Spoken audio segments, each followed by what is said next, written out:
Uma boa tarde a todos os alunos do 8º ano do Colégio Professor Vilmar Gonçalves da Silva. Sou o professor Alessandro, professor de Geografia. Venho por meio desse vídeo fazer a correção e os comentários necessários, a respeito da atividade do bloco 1 que foi repassado para vocês. Lembrando que foi repassado um texto de revisão do conteúdo do primeiro bimestre e essa atividade também está relacionada não só com o primeiro bimestre, como também com o próprio texto, tá? Vamos para a primeira questão. Quais são os principais indicadores socioeconômicos entre os países? Logicamente que a gente trabalhou isso em sala, a questão dos aspectos, socioeconômicos, que caracterizam se um país ele é desenvolvido ou subdesenvolvido, Os principais estão colocados aí, que é o Produto Interno Bruto, o PIB, que é o conjunto das exportações realizadas pelo país, a renda da população, também chamada de renda per capita, o IDH, que não mede somente índice de desenvolvimento humano, que a gente tratou dentro de sala de aula, tem vários aspectos, como expectativa de vida, baixa mortalidade, para os países desenvolvidos, Esse coeficiente de Gini aí está no texto, mas a gente ainda vai trabalhar ele, tá? Em alguns textos vocês vão ver esse coeficiente de Gini, que é justamente a quantidade de pessoas que têm uma renda elevada, tá? Capacidade de renda elevada da população. O nível de desemprego também, se for baixo, geralmente associado a países desenvolvidos. Se for alto o nível de desemprego, países subdesenvolvidos. Por quê? Nós vamos ter um emprego formal, que é aquele com carteira assinada, com todos os requisitos sociais, e o desemprego informal, que é aquele desemprego da qual a pessoa não tem carteira, não tem nenhuma seguridade, certo? E também a oferta de serviços públicos, até onde os serviços públicos podem chegar à população de um modo geral, se abarca a 80%, 90% ou até mesmo 100% da população. Então, esses são os indicadores econômicos. E para que servem esses indicadores econômicos? Eles vão calcular ou analisar se um país ele tem isso aí bastante satisfatório, positivo ou não. Dependendo, vai ser classificado como desenvolvido ou subdesenvolvido. Ok? Vamos para a questão de número 2. Assinale a alternativa correta em relação à afirmativa abaixo. É um conceito elaborado pela ONU na década de 1990 com vistas à obtenção de mais dados sobre o desenvolvimento social para além das informações puramente econômicas, levando em conta a qualidade de vida da população como um todo. O texto refere-se a... Lembrando que a ONU é um órgão mundial responsável por analisar esses fatores socioeconômicos entre os países e até mesmo categorizar esses países e analisar se eles enquadram dentro de um perfil. Antes era primeiro, segundo e terceiro mundo. Hoje é país desenvolvido, país subdesenvolvido e a ideia de país emergente, ou seja, país que está caminhando para esse desenvolvimento. Aí eu coloquei as alternativas. Letra A, renda per capita. B, desigualdade social. C, produto interno bruto. D, índice de desenvolvimento humano. E, exportações de um país. Olha, pessoal, é muito fácil essa questão. A obtenção de mais... que ele pede um conceito elaborado pela ONU, a obtenção de mais dados sobre desenvolvimento social. Eu falei para vocês que o índice de desenvolvimento humano ele não calcula somente a questão econômica.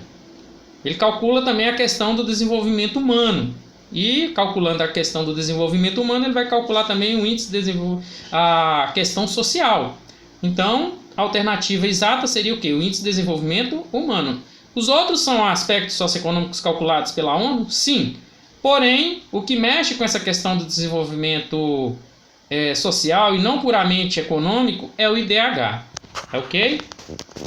Pessoal, lembrando que qualquer dúvida que vocês tiverem, eu vou postar isso aqui, essas respostas lá, E qualquer dúvida que vocês tiverem a respeito da atividade ou mesmo do texto da qual vocês leram, podem entrar em contato comigo pelo sala virtual, tá ok?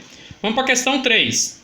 Explica o que acontece quando o PIB de um país aumenta. Lembrando, o que acontece quando o produto interno aumenta? Primeiro, a balança comercial ela fica positiva, ou seja, o saldo econômico daquele país fica positivo, tá? Então o país já se enquadra num perfil melhor de desenvolvimento econômico. Mas aí ele pede aqui, e quando aumenta? né? Significa que a economia foi mais ativa em relação a um período anterior, ou seja, as atividades econômicas tiveram uma maior atuação tanto em nível de produção quanto em consumo. Porque, igual eu falei para vocês em sala, não adianta nada a gente ter uma produção se a gente também não tiver o quê? Um consumo.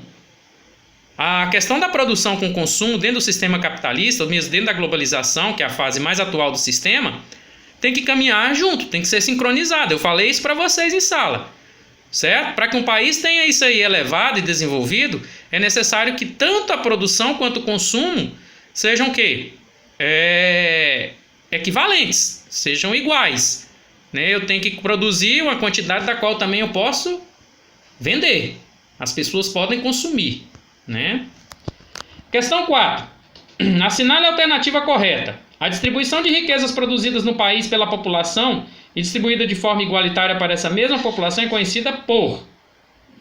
Produto Interno Bruto não é, porque é o conjunto de todas as exportações. Índice de Desenvolvimento Humano é um aspecto social e que leva em consideração também alguns aspectos econômicos.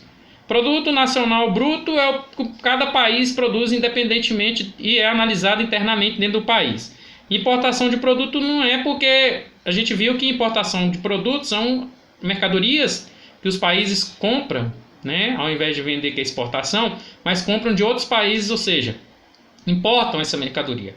Então sobrou a letra B, né, que é renda per capita, ok? Mais uma observação, pessoal, essa atividade vocês viram que tinha 5 questões, né?